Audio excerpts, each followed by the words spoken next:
Welcome to our channel. നമ്മൾ +1 ഇംഗ്ലീഷിൻ്റെ first chapter ആദ്യം നമ്മളൊരു ഇൻട്രഡക്ഷൻ ആയിരുന്നു ഇറ്റ്സ് ഫസ്റ്റ് സ്പീച്ച്, അത് കഴിഞ്ഞ് ഇൻട്രഡക്ഷൻ ഹിസ് ഫസ്റ്റ് ഫ്ലൈറ്റ്, അതിൻ്റെ ഒരു ഹാഫ് വരെ നമ്മൾ പഠിച്ചു. അതിലെന്ന് പറഞ്ഞു കഴിഞ്ഞാൽ ഒരു കടൽക്കാക്ക കുഞ്ഞിനെ പറക്കാൻ പഠിപ്പിക്കുന്ന കഥയാണ് അതിലുള്ളത്. അപ്പോൾ അത് നമുക്ക് നോക്കാം അതെന്താണെന്ന്. പക്ഷേ ഞാൻ അതിനു മുമ്പ് അതിൻ്റെ കഥ നിങ്ങൾക്കൊന്ന് പറഞ്ഞുതരാം. ഇതുവരെ നിങ്ങൾ എന്താണ് പഠിച്ചതെന്ന് ഞാൻ പറഞ്ഞുതരാം. കടൽക്കാക്ക കുഞ്ഞിനെ അച്ഛനും അമ്മയും പറക്കാൻ പഠിപ്പിക്കുന്നതാണ് സ്റ്റോറി എന്ന് പറയുന്നത്.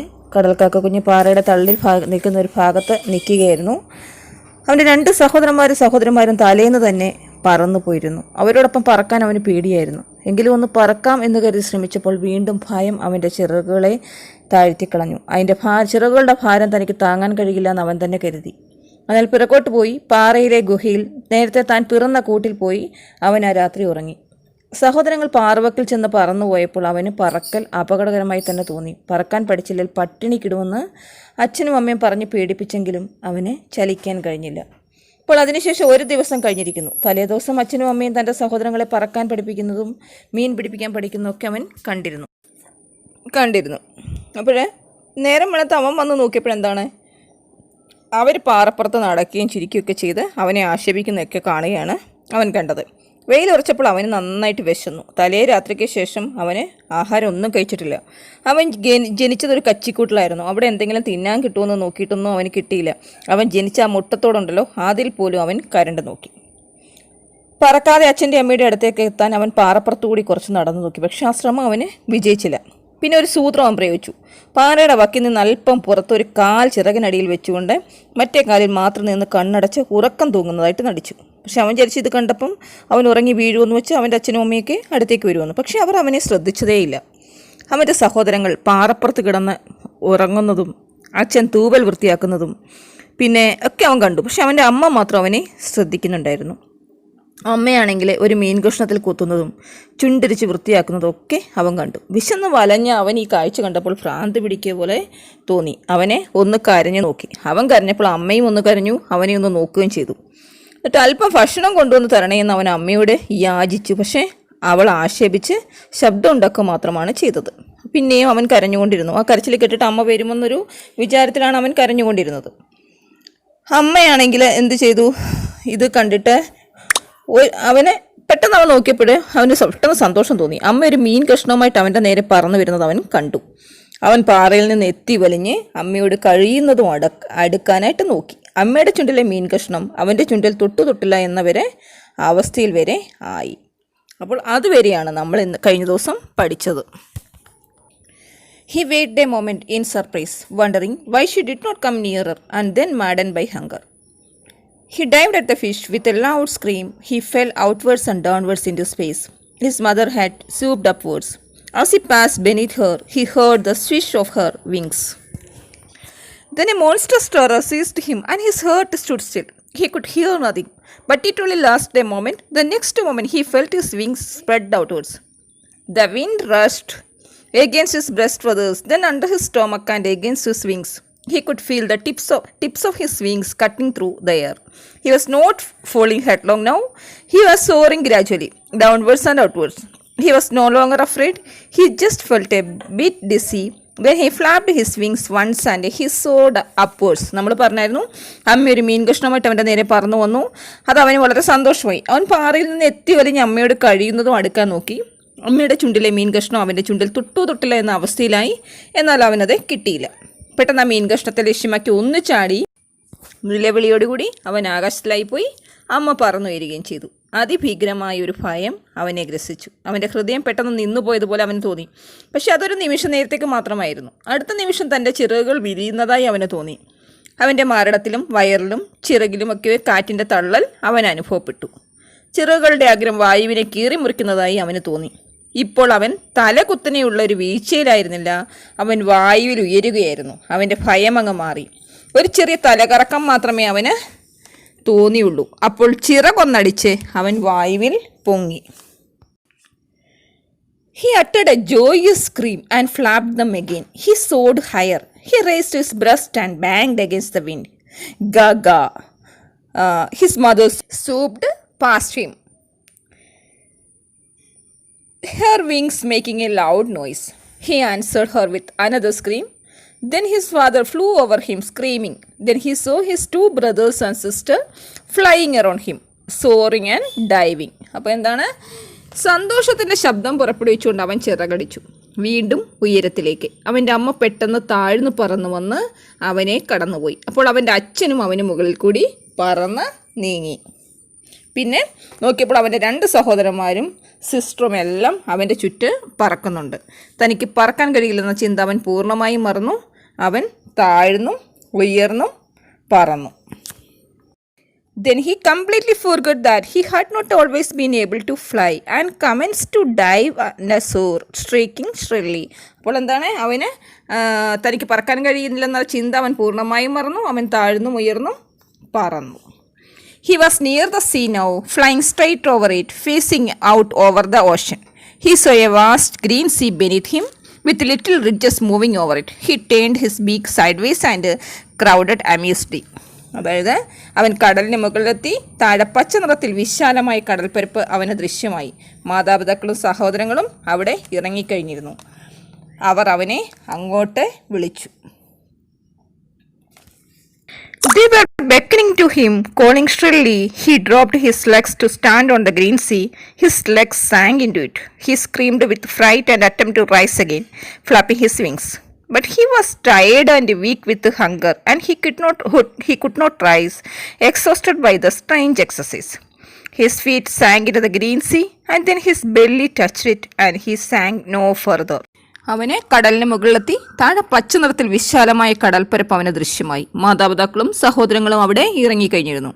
അവർ അവനെ അങ്ങോട്ട് വിളിച്ചു. അവൻ താഴ്ന്ന് വെള്ളത്തിൽ നിന്നു, പക്ഷെ കാലുകൾ താഴ്ന്നുപോയി. ഭയചകിതനായിട്ട് അവൻ കരഞ്ഞു. പറന്നുയരാൻ നോക്കിയിട്ട് നടന്നില്ല. പക്ഷെ വിശന്ന് ക്ഷീണിച്ച് അവന് പറക്കാൻ പറ്റില്ലായിരുന്നു. അവൻ്റെ കാലുകൾ വെള്ളത്തിൽ താഴ്ന്നു, അവൻ്റെ വയറ് വെള്ളത്തിൽ തൊട്ടു. അവൻ പിന്നീട് താഴ്ന്നില്ല, പകരം വെള്ളത്തിൽ പൊങ്ങിക്കിടന്നു.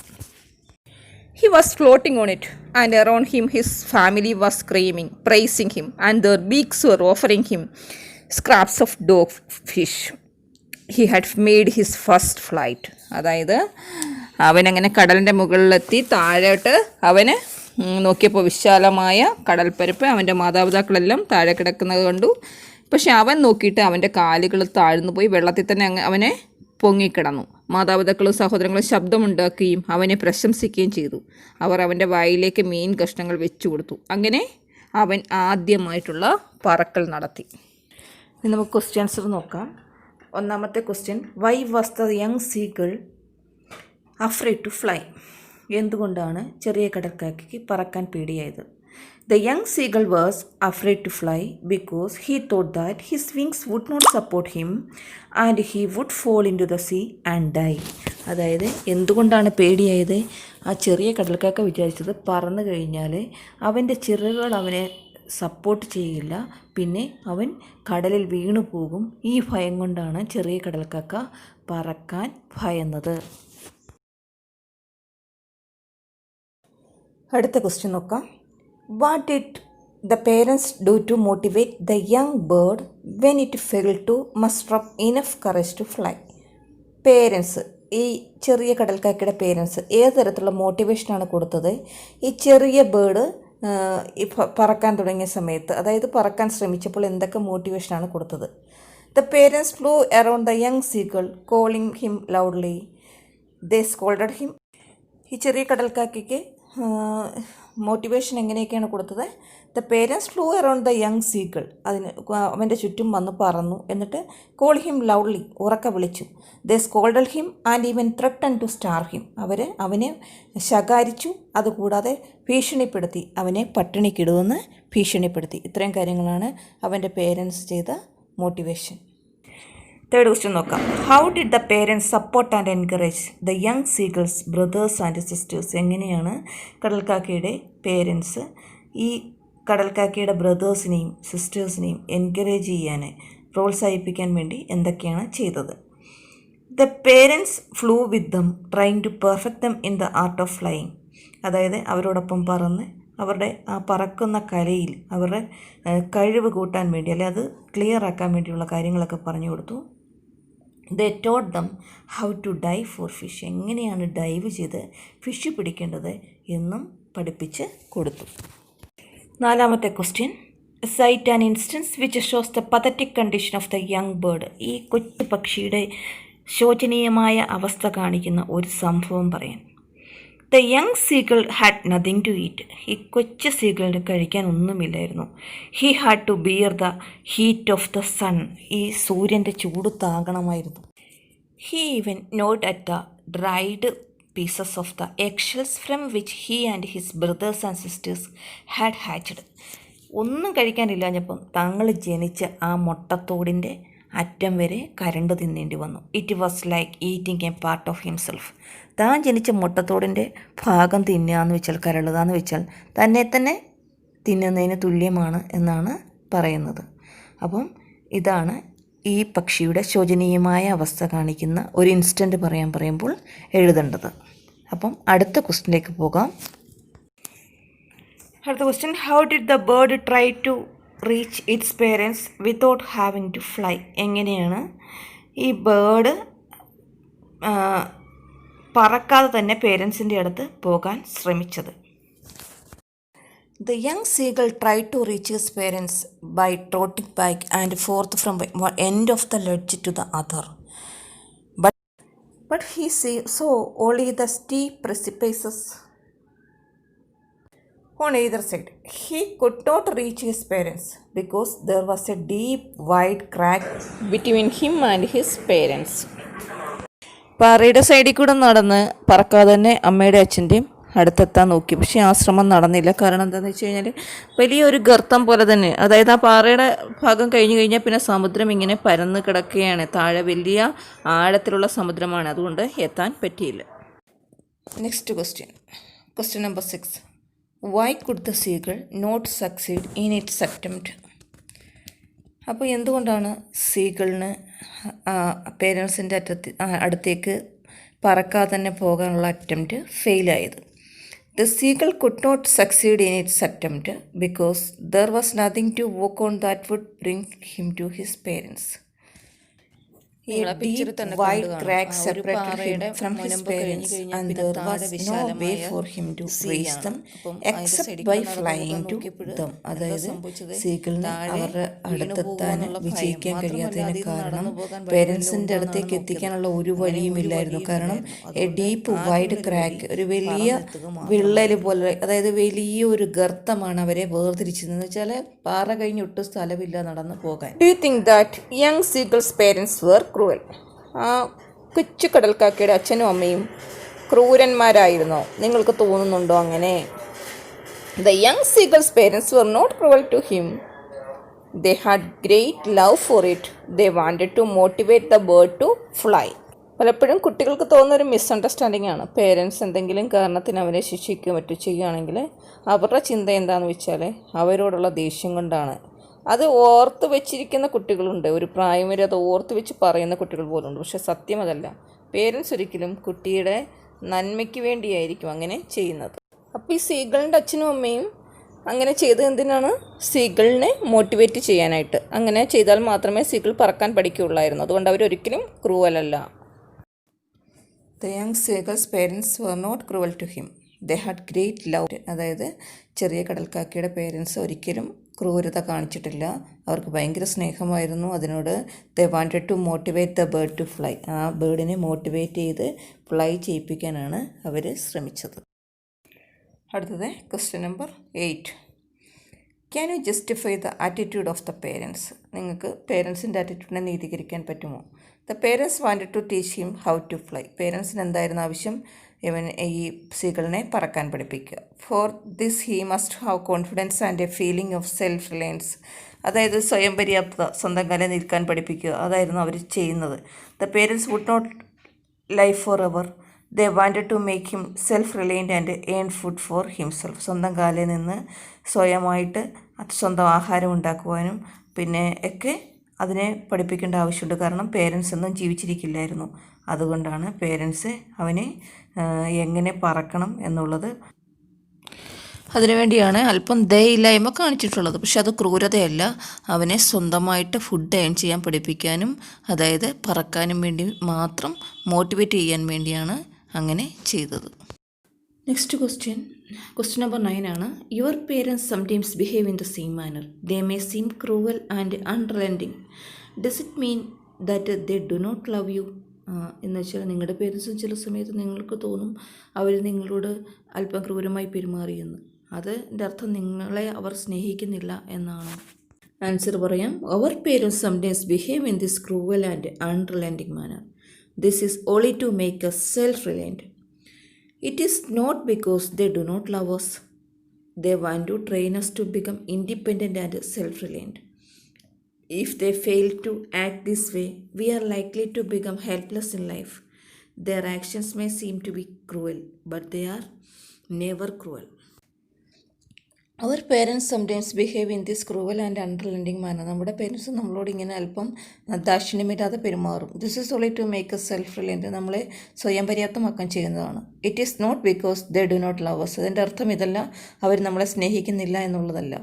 ദേ want to train us to become independent and self-reliant. നമ്മളെ അവർ സ്വന്തം കാലിൽ നിർത്താനും സ്വയം പര്യാപ്തത നേടാനുമാണ് അങ്ങനെ ചെയ്യുന്നത്. If they fail to act this way, we are likely to become helpless in life.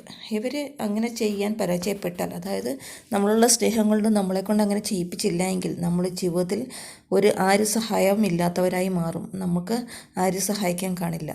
There actions may seem to be cruel, but they are never cruel. അവരുടെ ആക്ഷൻ നമുക്ക് ക്രൂരമായി തോന്നും, പക്ഷെ അവർ ഒരിക്കലും ക്രൂരരല്ല. അടുത്തത് ക്വസ്റ്റ്യൻ നമ്പർ 10 ആണ്. What prompted the young seagull to fly finally? എന്താണ് സീഗളിനെ പറക്കാൻ ഫൈനലായിട്ടും പ്രചോദനം നൽകിയത്? It was extreme hunger that made the young seagull fly at last. അവൻ്റെ അത്യധികമായ വിശപ്പാണ് അവനെ പറക്കാനായിട്ട് സഹായിച്ചത്. The mother bird had a piece of fish between her beaks but she wanted him to come flying to it. അതായത് അമ്മയുടെ ചുണ്ടിൽ ഒരു മീൻ കഷ്ണമുണ്ടായിരുന്നു, പക്ഷെ അത് അവൾ എന്താ ചെയ്തു, അവന് കൊടുക്കാതെ അവൻ്റെ തൊട്ടടുത്ത് നിന്ന് തൊട്ടില്ല എന്നുള്ള മട്ടിൽ നിന്ന സമയത്ത് അവനത് വാങ്ങിക്കണമെന്നുണ്ടെങ്കിൽ പറക്കാതെ നിവൃത്തിയില്ലായിരുന്നു. വിശപ്പ് അത്ര അധികമായിരുന്നു. അതുകൊണ്ട് ആ ഒരു വികാരമാണ്, അത്യധികമായ വിശപ്പാണ് അവനെ അവസാനം പറക്കാൻ പ്രേരിപ്പിച്ചത്. അപ്പോൾ ഞാൻ ഇതിൽ നിന്ന് വരാവുന്ന ഏറെക്കുറെ ക്വസ്റ്റ്യൻസിൻ്റെ എക്സ്പ്ലെയിൻ ചെയ്ത് തന്നിട്ടുണ്ട്. അപ്പോൾ എല്ലാ ക്വസ്റ്റ്യൻസും നമുക്ക് എക്സ്പ്ലെയിൻ ചെയ്ത് തരാനുള്ള സമയമില്ല. ബാക്കി നിങ്ങൾ ടെക്സ്റ്റ് നോക്കി നല്ലവണ്ണം ടെക്സ്റ്റ് വായിക്കുക. നിങ്ങൾ സ്വന്തമായ വരികളിൽ എഴുതാൻ ശ്രമിക്കുക. എല്ലാം ബൈ ഹാർട്ട് പഠിക്കാതെ ഇംഗ്ലീഷ് നിങ്ങളുടെ ഇമ്പ്രൂവ് ചെയ്യുക. അപ്പോൾ നിങ്ങൾ ചാനൽ സബ്സ്ക്രൈബ് ചെയ്യാൻ ആരെങ്കിലും ഉണ്ടെങ്കിൽ ഈ ചാനലൊന്ന് സബ്സ്ക്രൈബ് ചെയ്താൽ അതിനൊപ്പം തന്നെ നിങ്ങൾ ഒരു ബെല്ലൈക്കണുണ്ട്, അതുകൂടെ ഒന്ന് എനേബിൾ ചെയ്യുകയാണെങ്കിൽ ഓൾ എന്ന ഓപ്ഷൻ വരും. അതിലൂടെ ക്ലിക്ക് ചെയ്താൽ ഞാനിടുന്ന എല്ലാ വീഡിയോസിൻ്റെ നോട്ടിഫിക്കേഷൻ നിങ്ങൾക്ക് ലഭിക്കും. അപ്പോൾ നിങ്ങൾക്ക് ഉടൻ തന്നെ കാണാൻ സാധിക്കുന്നതായിരിക്കും. അപ്പോൾ ഈ ചാപ്റ്ററിൽ ഏകദേശം എല്ലാം പറഞ്ഞു തന്നിട്ടുണ്ട്. എല്ലാവരും നന്നായി പഠിക്കുക, എഴുതി നോക്കുക, സ്പെല്ലിംഗ് മിസ്റ്റേക്കൊക്കെ കറക്റ്റാക്കുക. അപ്പോൾ അടുത്ത വീഡിയോ ആയിട്ട് വരുമ്പോൾ വീണ്ടും കാണാം. Thanks for watching.